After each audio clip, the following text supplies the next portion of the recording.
की जा रही है वोटिंग। देहरादून में सीएम धामी समेत कई दिग्गजों ने की वोटिंग।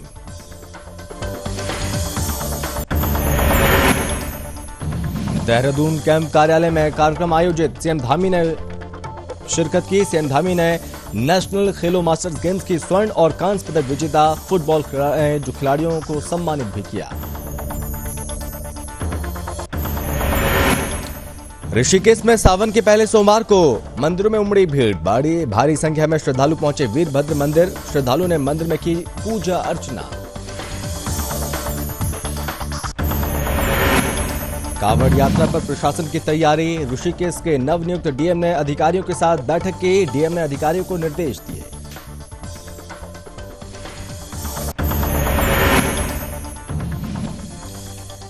बरसात से थमे यात्रियों के कदम। बद्री केदारनाथ में दर्शनार्थियों की संख्या में कमी। प्रतिदिन 1000 यात्री कर रहे हैं बाबा के दर्शन।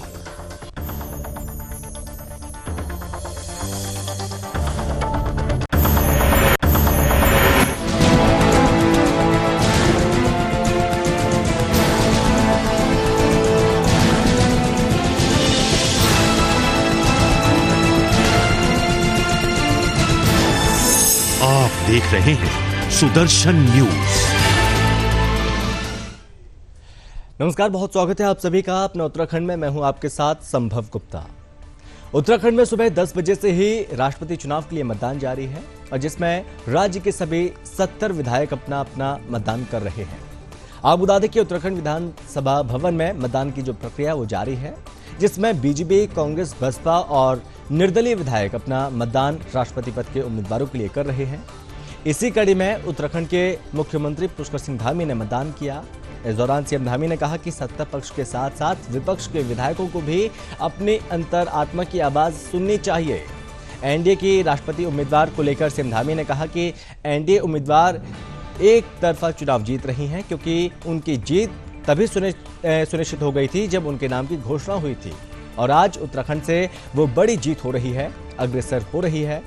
और आपको बता दें कि उत्तराखंड में भाजपा को राष्ट्रपति चुनाव में बसपा का समर्थन प्राप्त हुआ था और जिसमें बसपा के विधानमंडल दल के नेता मोहम्मद शहजाद ने कहा उनके पार्टी के राष्ट्रीय अध्यक्ष बहन मायावती ने जो निर्देश दिया, उसे निर्देश के क्रम में आज राष्ट्रपति चुनाव के लिए बसपा ने एनडीए उम्मीदवार द्रौपदी मुर्मू को अपना वोट दिया। और साथ ही खानपुर से निर्दलीय विधायक उमेश कुमार और यमुनोत्री से निर्दलीय विधायक संजय डोभाल ने कहा है कि एनडीए ने जो उम्मीदवार चुना है वो समाज के हित का है। कांग्रेस के राष्ट्रीय नेतृत्व का निर्णय विपक्ष के राष्ट्रपति उम्मीदवार यशवंत सिन्हा को वोट करने का था और आज विपक्ष उसी दिशा में आगे बढ़ रहा है। तो वोटिंग की जो प्रक्रिया है वो अभी भी लगातार चल रही है और इस बीच यहाँ पर कुछ अन्य दलों का भी समर्थन प्राप्त है, चूंकि मायावती ने यानी कि बसपा सुप्रीम मायावती ने भी कहा था कि वो इस दौरान एनडीए के जो उम्मीदवार है, राष्ट्रपति उम्मीदवार द्रौपदी मुर्मू को ही अपना वोट देंगे। और इसी क्रम में यहाँ पर राष्ट्रपति चुनाव में बसपा का समर्थन प्राप्त हुआ, जिसमें आपको बता दें कि बहुजन समाज पार्टी के विधानमंडल दल के नेता मोहम्मद शहजाद ने कहा कि उनके पार्टी के राष्ट्रीय अध्यक्ष बहन मायावती ने जो निर्देश दिया, उसी निर्देश का पालन करते हुए उसी क्रम में आज राष्ट्रपति चुनाव के लिए बसपा ने एनडीए उम्मीदवार द्रौपदी मुर्मू को अपना वोट दिया। और खानपुर से निर्दलीय विधायक हैं उमेश कुमार और यमुनोत्री से निर्दलीय विधायक संजय डोभाल भी हैं। उन्होंने भी कहा कि वो एनडीए ने जो उम्मीदवार चुना है वो समाज के हित का है।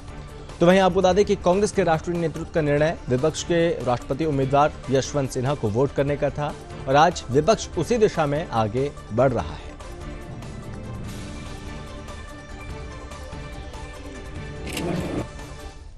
तरफा चुनाव जीत रही हैं। मतदान महज औपचारिकता है। जब उनकी घोषणा हुई थी उसी समय तय था कि वो एक तरफा जीतने वाली हैं और आज जो औपचारिक जो रह गया था उस पर आज मोहर लग रही है पूरे देश भर के अंदर। सर, कांग्रेस ने अपना समर्थन देने से साफ तौर पर मना कर दिया है, इसको लेकर क्या कहेंगे? किसने? कांग्रेस ने कांग्रेस के सभी विधायकों ने समर्थन देने से साफ तौर पर इनकार किया है। देखिए, ये तो पूरे सभी लोगों ने अपनी अंतरात्मा की आवाज़ पर वोट देना है इस पर। और हमारे यहाँ पर भारतीय जनता पार्टी के सभी विधायक, हमारे बहुजन समाज पार्टी के विधायक और निर्दलीय विधायक हमारे सभी एक तरफा मुर्मू जी के समर्थन में है और उत्तराखंड से बड़ी जीत उनकी हो रही है। हमें आधी आबादी का समर्थन भी करना चाहिए और वो समर्थन खुलकर होना चाहिए चाहे वो भाजपा हो या कांग्रेस हो, जो भी देश में अंतिम पायदान पर खड़ी हुई महिला को आगे लाने की बात करेगा, हम उसका समर्थन। देखिए, वैसे तो राष्ट्रपति के इस चुनाव में भी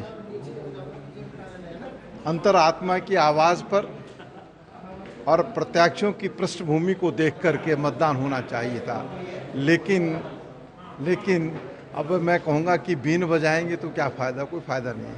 1000% निश्चित तौर पे आदिवासी महिला ही इस बार देश की राष्ट्रपति बनेगी। सर, उपराष्ट्रपति चुनाव भी होने जा रहा है, उसको लेकर क्या कुछ प्लान बसपा का है? उसमें विधायकों की वोट नहीं पड़ती है, इसलिए उस पर कोई कमेंट करना मेरा उचित नहीं। अभी तो केवल राष्ट्रपति चुनाव के लिए ही समर्थन किया है, क्योंकि प्रदेश में धामी जी के नेतृत्व में सरकार बहुत अच्छा कार्य कर रही है, तो इसलिए हम और एक जनजातीय महिला को भी इन एनडीए ने प्रत्याशी बनाया है महामहिम के लिए, तो हमने ये सब चीज़ों को लेके अभी एनडीए को सपोर्ट किया है। कांग्रेस पार्टी के जो हमारे माननीय विधायक हैं, कांग्रेस विधानमंडल के सभी माननीय विधायक आज मतदान करने जा रहे हैं, और जो हमारे उम्मीदवार हैं यशवंत सिन्हा जी के पक्ष में मतदान हम करेंगे। और यशवंत सिन्हा जी का एक बहुत बड़ा योगदान है देश के लिए, केंद्रीय मंत्री के रूप में हो चाहे एक प्रशासनिक सेवा में उन्होंने बहुत बेहतर काम किया है। ये योग्यतम उम्मीदवार हैं, अनुभवी नेता हैं, और कांग्रेस उनके पक्ष में मतदान करेगी। उत्तराखंड के सीएम पुष्कर सिंह धामी ने सोमवार को मुख्यमंत्री कैंप कार्यालय में नेशनल खेलो मास्टर्स गेम के स्वर्ण और कांस्य पदक विजेता फुटबॉल खिलाड़ियों को सम्मानित किया। इस मौके पर मुख्यमंत्री ने सभी खिलाड़ियों को उनके अच्छे खेल प्रदर्शन के लिए बधाई दी, शुभकामनाएं दी और खेलो इंडिया के अंतर्गत आयोजित नेशनल खेलो मास्टर्स गेम्स का आयोजन दिल्ली के त्यागराज स्पोर्ट्स कॉम्प्लेक्स में 30 अप्रैल से 3 मई तक किया गया, जिसमें उत्तराखंड की 40 साल से ज्यादा आयु वर्ग और 50 साल आयु वर्ग की फुटबॉल टीम ने प्रतिभाग किया था और जिसमें खिलाड़ियों को सम्मानित किया गया। इस दौरान देहरादून फुटबॉल एकेडमी के संस्थापक और head coach, Khelo masters game foundation of Uttarakhand के महासचिव वीरेंद्र सिंह रावत ने कहा कि खेलों को बढ़ावा देने के लिए खेलो इंडिया फिट इंडिया का अभियान युवाओं को प्रेरित कर रहा है और खेलो इंडिया फिट इंडिया अभियान के क्रम में खेलो मास्टर्स गेम्स का आयोजन किया गया, जिसमें पूर्व राष्ट्रीय और अंतर्राष्ट्रीय खिलाड़ियों द्वारा प्रतिभाग किया गया।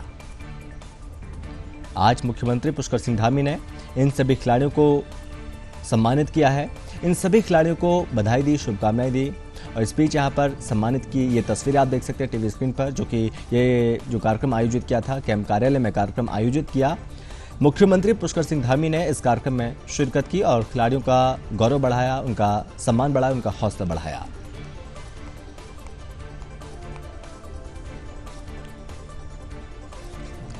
खबर उत्तराखंड के ऋषिकेश से, जहां पर सावन के पहले सोमवार के मौके पर बड़ी संख्या में श्रद्धालुओं ने वीरभद्र महादेव मंदिर पहुंचकर जलाभिषेक किया।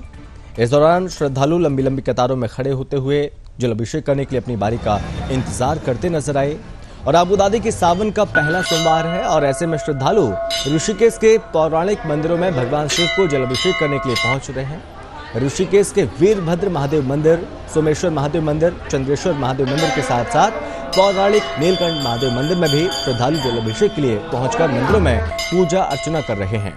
वहीं आपको बता दें कि वीरभद्र महादेव मंदिर के महंत राजेंद्र गिरी ने बताया कि आज से सावन का प्रारंभ हो गया। पहाड़ी मूल के लोगों के लिए आज सावन का पहला सोमवार है और यही कारण है कि बड़ी संख्या में लोग मंदिर में भगवान शिव को जलाभिषेक करने पहुंच रहे हैं और साथ ही भक्तों ने मंदिर में पूजा अर्चना की। ये तस्वीर आप देखिए जब यहाँ पर शिवालयों में किस तरह से भक्तों की भारी भीड़ उमड़ती हुई नजर आई। इसमें माताएं, बहनें, पुरुष यहाँ पर सभी लोग पहुंचे और सभी ने महादेव मंदिर में पहुंचकर पूजा अर्चना की और भगवान शिव को जलाभिषेक किया। हमारे यहाँ व्यवस्था तो हर तरीके से मनाई जाती है और जनता जैसे आती है उसी साल आ रही है, लेकिन इस साल विशेष आ रही है क्योंकि 2 साल कोरोना काल थे ना, इसलिए जनता रुक गई थी। अब विशेष आ रहे हैं। सुबह 5 बजे से लाइन लगी है मंदिर में, लोग जल चढ़ा रहे हैं। अब देखो कब तक रहती है। सावन का महीना 12 महीनों में एक विशेष महीना होता है और जिसके कर्णधार भगवान शंकर होते हैं, इसलिए इस महीने में ज़्यादातर के भोलेनाथ की पूजा की जाती है। और जितने भी मंदिर हैं अब आप देख लो, कतारें भोलेनाथ के मंदिरों में लगी हैं। सावन के महीने में दिन जो सोमवार का आता है, हालांकि वो दिन चंद्रमा का है, लेकिन सोमवार का दिन शंकर जी का भी माना जाता है। तो इस हफ्ते में जो सोमवार होता है, ये विशेष दिन मानने के बाद में इसमें लोग ज़्यादातर पूजा अर्चना भगवान शंकर की करते हैं। हरिद्वार में कांवड़ यात्रा को लेकर पुलिस प्रशासन की तरफ से पूरी तैयारी की जा रही है और आपको बता दें कि कांवड़ यात्रा को निर्विघ्न रूप से संपन्न कराने के लिए प्रशासन और पुलिस के आला अफसर पूरी तरह से सतर्क नजर आ रहे हैं। राजधानी देहरादून में जिला अधिकारी का कार्यभार संभालने के साथ ही नवनियुक्त डीएम सोनिका यहां पर दूसरे दिन कांवड़ यात्रा की व्यवस्थाओं का हाल जानने के लिए ऋषिकेश पहुंची और उन्होंने नगर निगम सभागार में ऋषिकेश क्षेत्र में जोन और सेक्टर मजिस्ट्रेट के साथ बैठक की, इंतजामों का फीडबैक लिया, क्या कुछ इंतजाम यहां पर किए गए थे उसकी जानकारी यहां पर ली गई है और साथ ही आपको बता दें कि 2 दिन के भीतर सभी इंतजामों को सही करने के निर्देश दिए और लापरवाही मिलने पर कार्रवाई की चेतावनी दी। अधिकारियों को समन्वय के साथ साथ कांवड़ यात्रा को सकुशल संपन्न कराने के लिए भी निर्देश दिए हैं।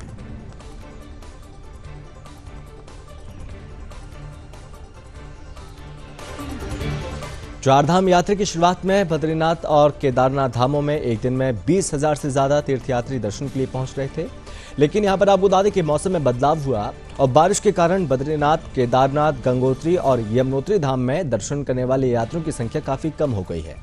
ये संख्या अब दिन प्रतिदिन कम होती हुई नजर आ रही है और आपको बता दें कि प्रदेश में बरसात से चार धाम यात्रा पर आने वाले तीर्थयात्रियों के कदम मानो रुक से गए हैं। बद्रीनाथ और केदारनाथ धाम में प्रतिदिन दर्शन करने वाले यात्रियों की संख्या 1000 से कम हो गई है और बद्रीनाथ केदारनाथ मंदिर समिति के आंकड़ों के मुताबिक यात्रा शुरू होने से 16 जुलाई तक चार धामों में 26,49,000 तीर्थयात्री जो कि दर्शन कर चुके हैं और बद्रीनाथ केदारनाथ मंदिर समिति के मीडिया प्रभारी डॉक्टर हरीश गौड़ का कहना है कि चार धाम यात्रा की शुरुआत में बद्रीनाथ और केदारनाथ धाम में एक दिन में 20,000 से ज्यादा तीर्थयात्री दर्शन के लिए यहां पर पहुंच रहे थे और बारिश के कारण बद्रीनाथ, केदारनाथ, गंगोत्री, यमुनोत्री धाम में दर्शन करने वाले यात्रियों की संख्या में काफी कमी आई है और बारिश में पहाड़ों पर भूस्खलन, मलबा आने से सड़क मार्ग अवरुद्ध होने से ऐसी स्थिति पैदा हो रही है। चूंकि आपको बता दें कि जब ये यात्रा शुरू हुई थी उसके बाद से यहाँ पर भक्तों में काफी उत्साह भी नजर आया और हजारों लाखों की संख्या में प्रतिदिन जो कि दर्शन करने के लिए श्रद्धालु यहाँ पर चार धाम में पहुंच रहे थे, लेकिन अब स्थिति यह है बारिश के बाद यहाँ पर स्थिति बिगड़ चुकी है और बारिश की वजह से कई जगहों पर तमाम समस्या खड़ी हो गई हैं और इसी के साथ सबसे बड़ी समस्या भूस्खलन की वजह से जो तमाम रास्ते हैं वो अवरुद्ध हुए और उन रास्तों में यहाँ पर जाम लग गया, जिसकी वजह से यहाँ पर जो यात्री हैं, जो श्रद्धालु आगे नहीं बढ़ पा रहे थे और ये अमूमन स्थिति आए दिन लगातार देखने को मिल रही। जब से बारिश का ये दौर शुरू हुआ उसके बाद से अब यहाँ पर यात्रियों की जो दर्शन करने के लिए यहाँ पर पहुँचते हैं उनकी संख्या में निरंतर कमी देखने को मिल रही है।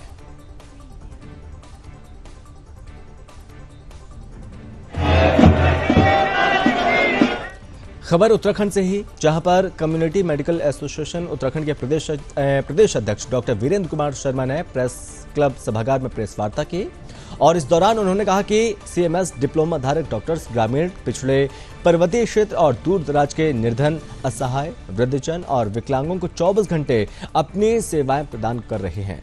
सस्ती और सुलभ चिकित्सा के बाद भी सीएमएस डिप्लोमा धारक डॉक्टर्स का प्रशासनिक उत्पीड़न होता रहता है।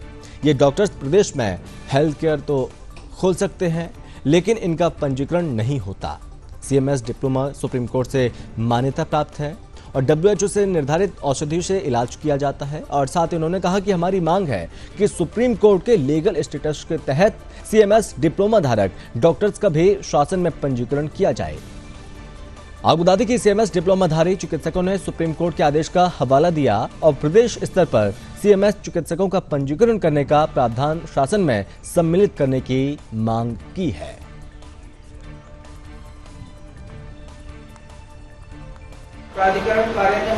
मैं डॉक्टर वीरेंद्र कुमार, अध्यक्ष community medical association registered Uttarakhand, और हमारा सीएमएस के जो सीएमएस डिप्लोमा है उसके ऊपर हमारा मामला है। हम काफ़ी 3 साल से इसी चक्कर में भागे फिर रहे हैं। हम चाहते हैं कि सीएमएस डिप्लोमा जो सुप्रीम कोर्ट के आदेशानुसार संपूर्ण भारत में अधिकृत है, सभी ग्रामीण क्षेत्रों में, दूर दराज के क्षेत्रों में ये अपनी सेवा दे रहे हैं। इनका रजिस्ट्रेशन सरकार उत्तराखंड में करे।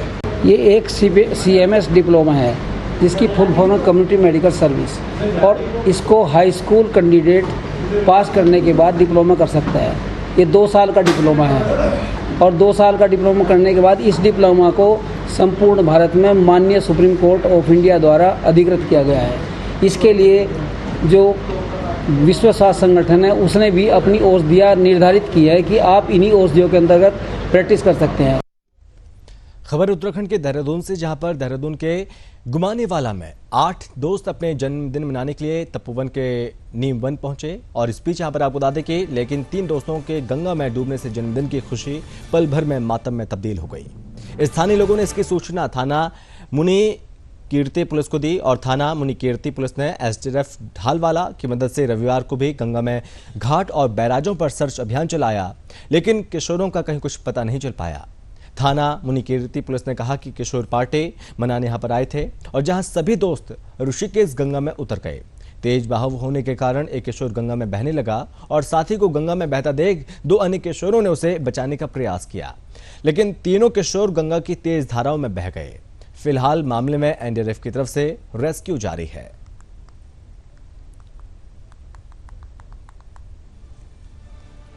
खबर उत्तराखंड के रामनगर से अब, जहां पर शनिवार की देर शाम 2 युवक बाइक से सवार होकर अल्मोड़ा से रामनगर की ओर आ रहे थे, और इस बीच यहां पर नेशनल हाईवे के पास सड़क पर एक बाघ ने बाइक पर हमला बोला, एक युवक को अपना निवाला बना लिया, और जिसके बाद स्थानीय लोगों ने मामले की सूचना वन विभाग को दी, और जिसके बाद वन विभाग के साथ ही कॉर्बेट टाइगर रिजर्व और पुलिसकर्मियों ने जंगल में सर्च अभियान चलाया, जिसके बाद मृतक का शव बरामद हुआ। साथ ही साथ वन विभाग ने ग्रामीणों से जंगल में अकेला न जाने की अपील करते हुए उनसे सतर्क रहने की बात कही।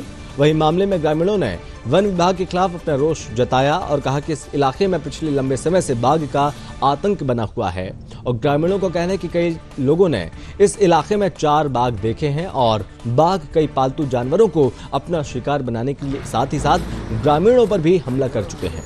वहीं आपको बता दें कि बाघ का आतंक के बाद अब बच्चों का स्कूल जाना भी खतरे से खाली नहीं है, और साथ ही ग्रामीणों ने बाघ को पकड़ने की मांग की। घटना के बाद पूरे गांव में दहशत का माहौल बना हुआ है, और लोग इस बीच यहाँ पर डरे हुए हैं, क्योंकि जो ग्रामीण एरिया है यहाँ पर बाघ अक्सर देखने को मिलते हैं। इस बीच यहाँ पर जो वन विभाग की टीम है, वन विभाग की टीम ने भी यहाँ पर ग्रामीणों से सतर्क रहने की अपील की।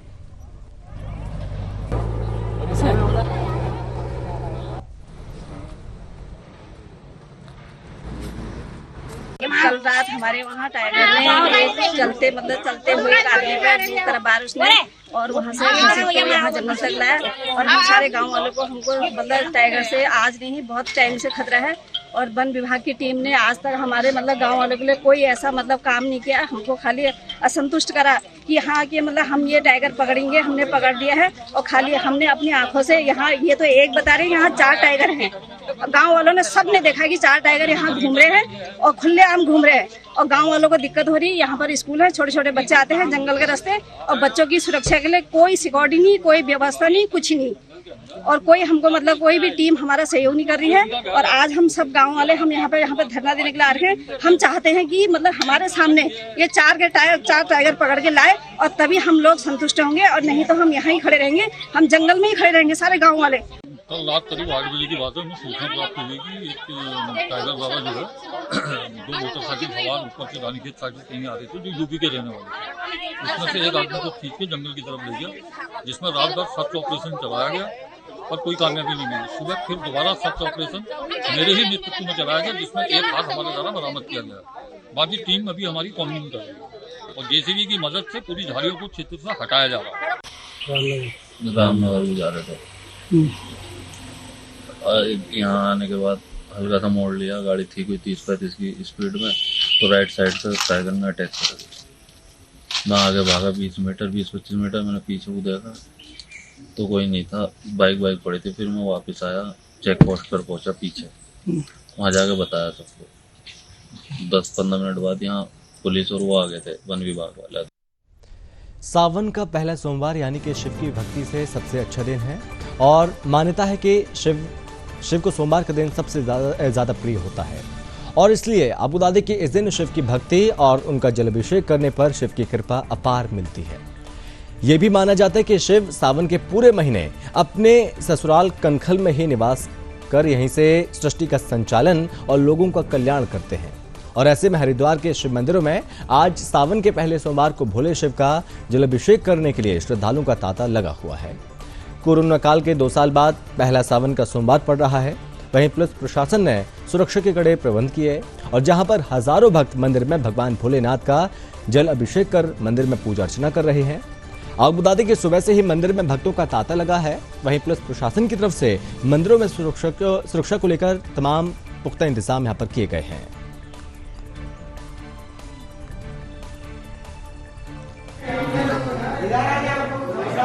श्रावण का महीना जल तत्व प्रधान महीना है और भगवान शिव का महीना है। चतुर्मास में भगवान शिव के हाथ में इस समय शासन है, व्यवस्था। और ये भगवान शिव की ससुराल है दक्षेश्वर महादेव। भगवान शिव के ससुर के नाम पर इस मंदिर का नाम है दक्षेश्वर महादेव। श्रावण के महीने में भगवान शिव यहीं पर निवास करते हैं, इसलिए इस मंदिर में जलाभिषेक, गंगा जल, दूध, दही इत्यादि का, भगवान रुद्राभिषेक का बड़ा ही महत्व है। और इस कारण से दूर दूर से श्रद्धालु भगवान शिव के ऊपर गंगा जल, दूध, दही, शहद, मिश्री, बूरा, धतूरा, बिल्वपत्र, भांग इत्यादि। यहाँ पर सावन में भोलेनाथ विराजमान रहते हैं। उन्होंने राजा दक्ष को वचन दिया था, जब सती जी बिना बुलाए यहाँ पर आ गई थी और यज्ञ में अपनी आहुति देती थी, तो भोलेनाथ को क्रोध आ गया था और दक्ष जी का सर काट दिया था। फिर सभी देवी देवताओं का आग्रह करने पर उन्होंने उनका बकरे का सिर उनके पर लगाया और उन्हें वचन दिया कि मैं एक सावन के अपने पूरे माह यहाँ रहूँगा और लोगों को आशीर्वाद दूंगा। यहाँ की व्यवस्था एक माह पूरे, वैसे तो चतुर्मास चल रहा है, चतुर्मास में मतलब पूरी व्यवस्था भोलेनाथ के पास रहती है। खबर उत्तराखंड के बागेश्वर से है, अब जहां पर उस वक्त हड़कंप मच गया जब सरयू नदी में 2 ग्रामीण महिलाओं ने अपनी छलांग लगा दी और यहां पर जान देने की कोशिश की। बताया जा रहा है कि सरयू नदी में छलांग लगाने वाली दोनों महिला रिश्ते में चाची और भतीजी बताई जा रही हैं। वहीं स्थानीय लोगों ने इस मामले की सूचना स्थानीय पुलिस को दी। मौके पर पहुंची पुलिस और एनडीआरएफ ने खोजबीन की है, लेकिन अभी तक दोनों में से किसी का पता नहीं चल पाया। फिलहाल यहां पर एनडीआरएफ की तरफ से रेस्क्यू जारी है। चूंकि यहां पर यह पूरा मामला सामने आया जहां पर 2 महिलाओं ने सरयू नदी में कूदकर अपनी जान देने की कोशिश की और इस बीच यहां पर ग्रामीणों ने देखा कि यहां पर 2 महिलाएं जो कि इसमें डूब रही हैं। बागेश्वर में ये पूरा मामला सामने आया और इस बीच यहां पर छलांग लगाने वाली दोनों महिलाओं को यहां पर ग्रामीणों ने देखा। उसके बाद पुलिस को सूचना दी, पुलिस मौके पर पहुंची और काफी देर तक यहां पर तलाशी अभियान चलाया, सर्च किया। और इस बीच यहां पर एनडीआरएफ की एसडीआरएफ की टीम भी पूरी तरह से सर्च अभियान लगातार चला रही है, लेकिन अभी भी दोनों महिलाओं का कुछ अता पता नहीं चल पाया है।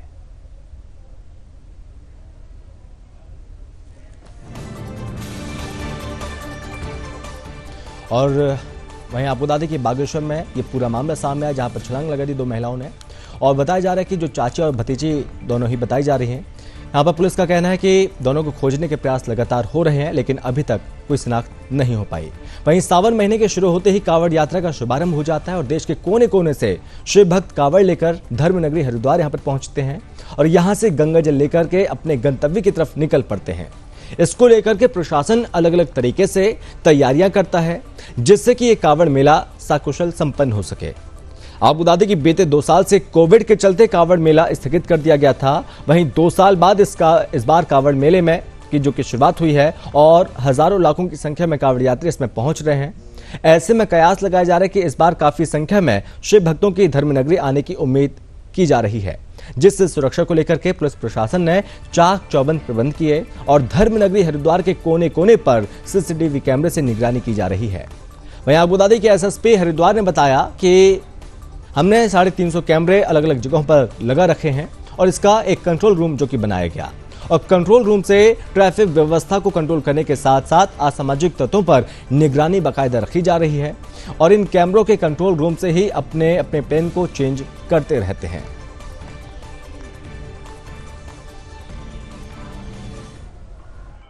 हमारे पूरे मेला क्षेत्र और पूरे जनपद में लगभग 350 कैमरे हैं जिनका फीड हमारे यहाँ पर इस पे कंट्रोल रूम में रहता है। इन स्थानों पर क्या क्या गतिविधियाँ हो रही हैं इसकी यहाँ पर रिकॉर्डिंग की जाती है, जो हम काफ़ी लंबे समय तक इसको अपने पास रिकॉर्डिंग में रखते हैं। इन कैमरों का जो उद्देश्य है वो एक तरफ जो हमारा ट्रैफिक है, चाहे वो वाहनों का ट्रैफिक है या पैदल व्यक्तियों का ट्रैफिक है, इसको नियंत्रित करना, इसको एनालाइज करना और उस हिसाब से अपने प्लान्स बनाना और चेंज करना है। साथ साथ असामाजिक और आपराधिक तत्वों पर भी इसके माध्यम से नज़र रखते हैं। यदि कोई व्यक्ति कोई आपराधिक गतिविधि करके यहाँ से भाग भी जाता है और उसकी हमारे पास रिकॉर्डिंग है, तो हम भविष्य में भी उसके खिलाफ यहाँ से कार्रवाई करते रहते हैं। हमारे पास 150 पॉइंट्स ऐसे भी हैं जहाँ पर हमारा PA सिस्टम है, यानी पब्लिक एड्रेस सिस्टम है, जो कि IP बेस्ड है। IP बेस्ड में हमारे पास एक इंडिविजुअल, हम किसी विशेष कैमरे पे देखकर उस पॉइंट पर जो हमारा स्पीकर लगा हुआ है उस पर हमको यहाँ से निर्देश जारी कर सकते हैं।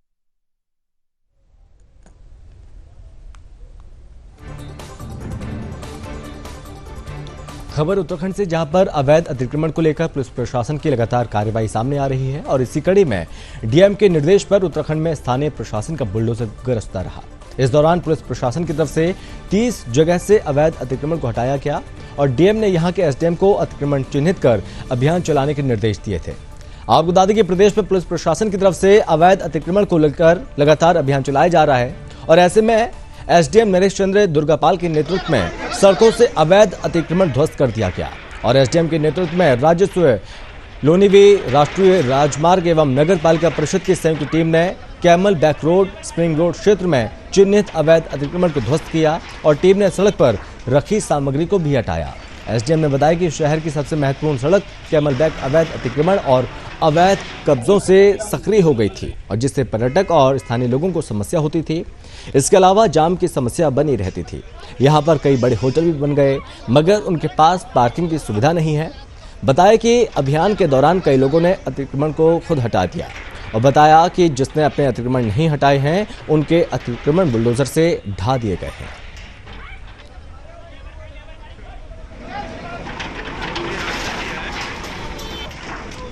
खबर उत्तराखंड से, जहां पर कांवड़ मेले की शुरुआत विधिवत रूप से हो चुकी है और जिसके चलते स्वास्थ्य विभाग भी लगातार अलर्ट मोड पर नजर आ रहा है।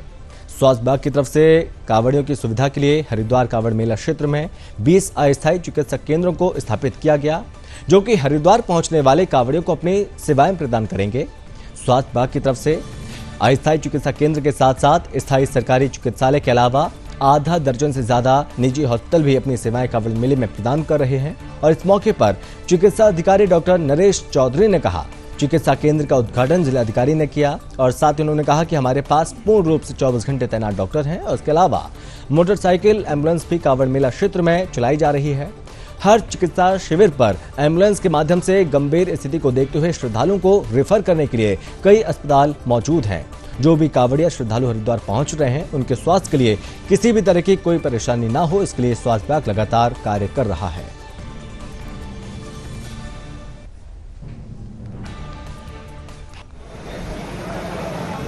ये 2 साल बाद कांवड़ मेला हो रहा है। कोरोना में कांवड़ मेला नहीं हुआ था। अपार भीड़ आनी है और अभी से भीड़ बढ़ गई है और इसी के लिए मेडिकल फैसिलिटीज तो विषय मुख्यमंत्री जी ने जो निर्देश दिए हैं जिलाधिकारी साहब के निर्देशन में, CMO साहब के संयोजन में, ये हमने हर की पौड़ी के आसपास। और इसी के साथ इस बुलेटिन में बस इतना ही। आप बने रहिए सुदर्शन न्यूज के साथ। जय हिंद।